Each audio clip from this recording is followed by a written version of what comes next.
Olá pessoal, seja bem-vindo ao canal. Nesse vídeo irei trazer a história de Bansir e Arkad, o homem mais rico da Babilônia. Além da história ser muito empolgante, ela entrega justamente o que precisamos para prosperar. Aconselho prestar bastante atenção ao texto, pois tenho certeza que se você chegou até esse vídeo com a intenção de prosperar, sabendo o quanto esse livro é uma relíquia, tenho certeza que sairá com uma mentalidade e visão extraordinária do caminho que o homem mais rico da Babilônia seguiu e consequentemente traçar um planejamento para seguir o mesmo caminho. Não esqueça de clicar no botão de like para fortalecer esse conteúdo e caso queira receber mais conteúdo como esse, considere se inscrever no canal. Bansir era um fabricante de carruagens da Babilônia. Um certo dia estava Bansir em sua oficina desanimado com a condição em que estava vivendo, cansado de tanto trabalhar e jamais conseguir sair do lugar financeiramente falando. À sombra de tanta grandeza achava-se sua moradia e tantas outras muito menos limpas e bem cuidadas. A Babilônia era assim, uma mistura de grandeza e miséria, de riqueza ostentatória e mendicidade, tudo convivendo sem plano ou sistema dentro das muralhas protetoras da cidade. Ao ouvir o som de acorde, virou seu olhar em direção ao seu melhor amigo Cobb, o músico que vinha em sua direção com o rosto delicado e sorridente. Cobb, logo após alguns minutos de saudações, reparou que Bansir estava com uma bolsa e deduziu que Bansir estava com sua bolsa abarrotada de dinheiro. Foi quando decidiu pedir emprestado 2 ciclos, dinheiro que para os dias de hoje seria um valor consideravelmente alto, suficiente para suprir várias necessidades. Então Bansir imediatamente respondeu que mesmo que ele tivesse os 2 ciclos, jamais emprestaria até mesmo para o seu melhor amigo, já que se tivesse os 2 ciclos seria toda a fortuna que ele possuía, e ninguém empresta o único dinheiro que possui nem mesmo para o melhor amigo. Cobb logo argumentou perguntando o porquê Bansir estava parado e com um semblante desanimado como se algo tivesse acontecido, já que Bansir era sempre muito animado para trabalhar e nesse momento estava parado como uma carruagem para terminar, e mesmo assim não possuía ânimo nenhum.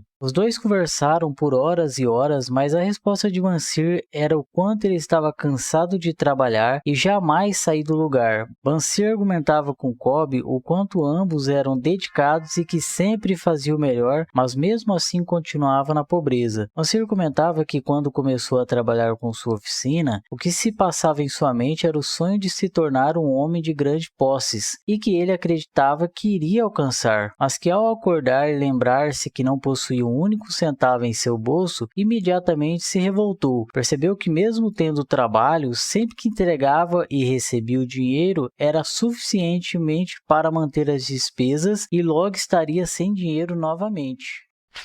Bansir comentava com seu amigo sobre quando era criança que tudo era mil maravilhas. Ele e seus amigos se divertiam todos na mesma condição, todos com sonhos, mas que apenas alguns conseguiram chegar à riqueza. Cobb, então surpreso, pois nunca havia visto Bansir naquela situação, falando daquele modo, comentou que nunca tinha pensado daquela maneira. Repetindo novamente, Bansir comentou que trabalhou duro para construir as melhores e mais finas carruagens na esperança que algum dia fosse recompensado pelo grande esforço. Percebeu que depois de longos anos isso jamais iria acontecer. Cobb comentou a respeito dos escravos que passavam em seus olhares semi-despidos, carregadores de água que subiam a rua vindo do rio, de certa maneira tentando mostrar que para os dois ainda existia uma certa vantagem. Entretanto, Bansir argumentou que mesmo considerando homens livres, ambos não eram muito diferentes dos escravos, pois mesmo livres, a expectativa de um futuro diferente ou melhor era praticamente o mesmo. Continuou ainda dizendo que não queria continuar mais levando uma vida de escravo com trabalho,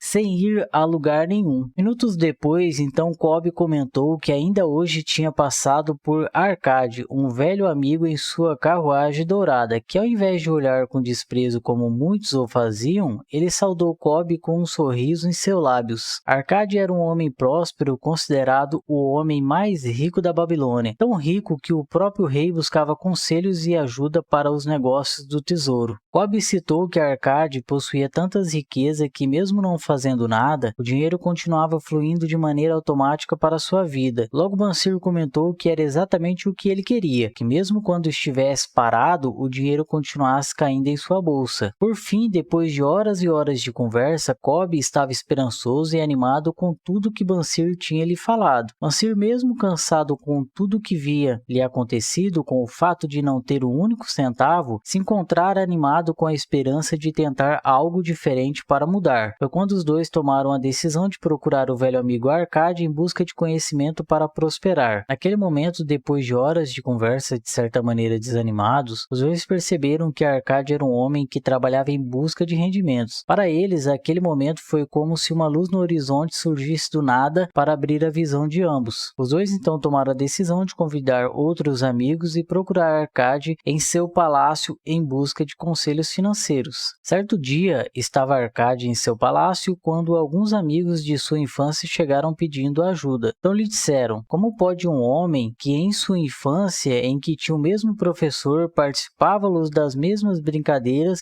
em que tudo o que fizera Arcade nunca sobressaiu sobre seus amigos, e mesmo assim se tornou o homem mais rico da Babilônia? Continuaram ainda dizendo: tampouco trabalhou mais duro ou mais assiduamente, pelo menos até onde sabemos. Praticamente tudo que fizemos foi igual, mas somente tu tens usufruído de uma vida próspera. E nós, que igualmente somos merecedores diante de tanto trabalho árduo, não conseguimos ter a mesma vida. Arcade, protestando, respondeu-lhe: se vocês até hoje simplesmente trabalhou para sobreviver, faltou observar e aprender as leis que governam a acumulação de riqueza. Arcade então citou alguns exemplos, como algumas pessoas conseguem uma riqueza através de herança e mesmo assim, anos depois volta ao mesmo patamar de antes. Citou o ensino escolar que não ensina de fato a como governar o seu próprio capital. Arcade começou a observar as pessoas à sua volta e reparar na gestão de cada uma, até perceber que precisava conhecer alguém que pudesse lhe mostrar o caminho para a prosperidade. Foi quando Arcade, ao realizar um serviço para um homem chamado Algamish, decidiu lhe perguntar como ele conseguiu crescer seu patrimônio cada vez mais e ter aquela vida. Algamish então propôs um acordo que, se Arcade entregasse o serviço em 2 dias, ele ensinaria tudo o que sabia a Arcade. Bom, Arcade não conseguiu entregar o serviço no tempo proposto. Entretanto, novamente fez uma nova proposta dizendo: você é um homem rico, Algamish. Se me ensinar tudo o que sabes, prometo que irei trabalhar a madrugada inteira e na manhã seguinte estará pronto. Algamish retrucou dizendo que Arcade era um belo tratante, mas que se Arcade conseguisse entregar o serviço pela manhã, o acordo estaria de pé. Na manhã seguinte, depois de uma madrugada intensa de serviço, Arcade entregou o serviço e cobrou Algamish dizendo: fiz a minha parte, cumpra a sua. Algamish, respondendo, lhe disse: bom, Arcade, você cumpriu a sua parte, nada mais justo que eu cumprir a minha.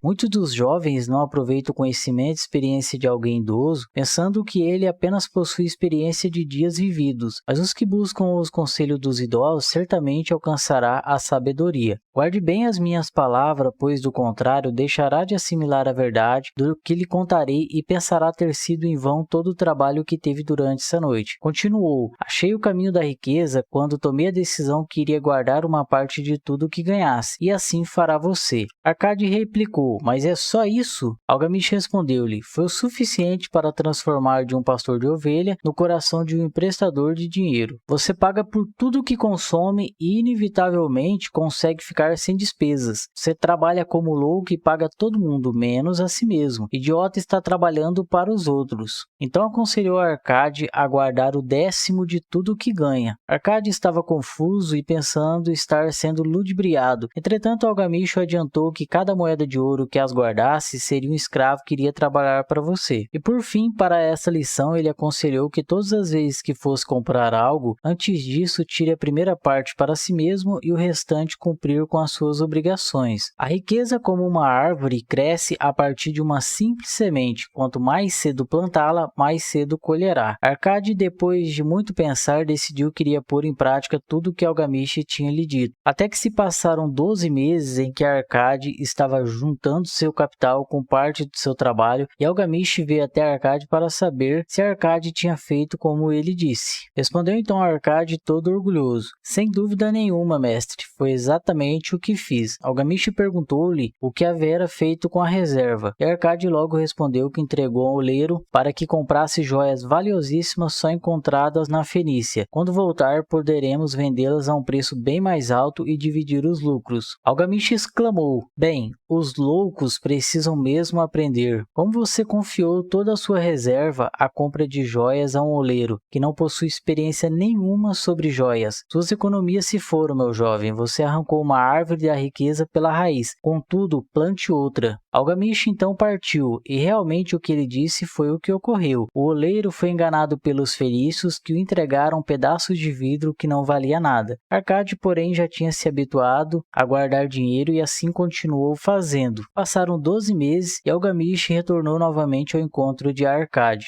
Algamish então perguntou-lhe novamente: quais progressos Arcade andou fazendo desde a última vez que nos vimos? Arcade respondeu: paguei a mim mesmo religiosamente e confiei minhas economias a Agar, o fazedor de escudos, para comprar bronze. A cada 4 meses ele me paga uma parte dos lucros. Algamish: ótimo, e que tem feito com esse dinheiro extra? Arcade: dei uma festa com mel, vinhos e iguarias de primeira, e comprei também uma túnica escarlate. Qualquer dia desses devo comprar um burrico para os meus deslocamentos. Algamish, dando risada, disse-lhe: você está comendo os filhos de suas economias. Como pode esperar que trabalhem para você? Como eles mesmos poderão ter filhos que venham a produzir mais renda para você? Primeiro reúna um exército de escravos dourados e só então poderá refestelar-se com banquetes ricos sem sentir remorsos. E assim dizendo, partiu novamente. Passados-se 2 anos, Algamish e Arcade se reencontraram. Algamish, já com idade avançada, perguntou a Arcade se ele conseguira alcançar a riqueza que tanto sonhava.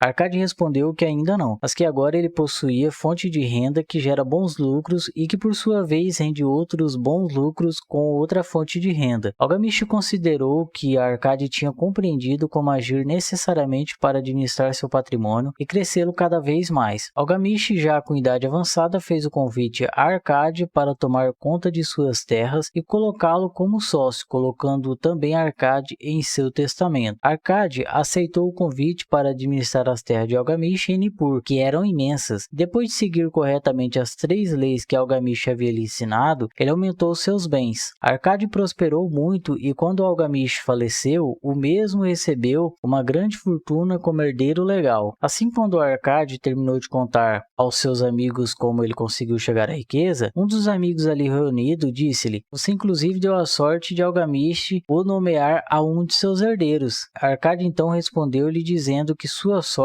está baseado aos anos de sacrifício aprendendo e seguindo corretamente aquilo que Algamish havia lhe ensinado. Embora Algamish tenha lhe mostrado o caminho, quem prosseguiu por esse caminho se sacrificando e respeitando o que havia recebido era ele mesmo. E receber a proposta para tomar conta das terras foi consequência de algo que havia lhe aprendido ao tomar a decisão de seguir aquilo que Algamish havia lhe passado. Bom, após um breve conselho de Arcade aos seus amigos, eles foram embora. Alguns se mantiveram em silêncio por não conseguir compreender o que Arcade havia lhe passado. Outros se mostraram sarcásticos porque tinham em mente que um homem tão rico deveria compartilhar um pouco de sua fortuna com seus amigos. Porém, o terceiro grupo saíram empolgados porque conseguiram absorver e enxergar uma luz com tudo que Arcade havia lhes passado. Os integrantes desse terceiro grupo foram os únicos que continuaram visitando Arcade em busca de mais conhecimento. Foram eles que conseguiram seguir e contemplar a sabedoria recebida e aplicar em suas vidas para prosperar.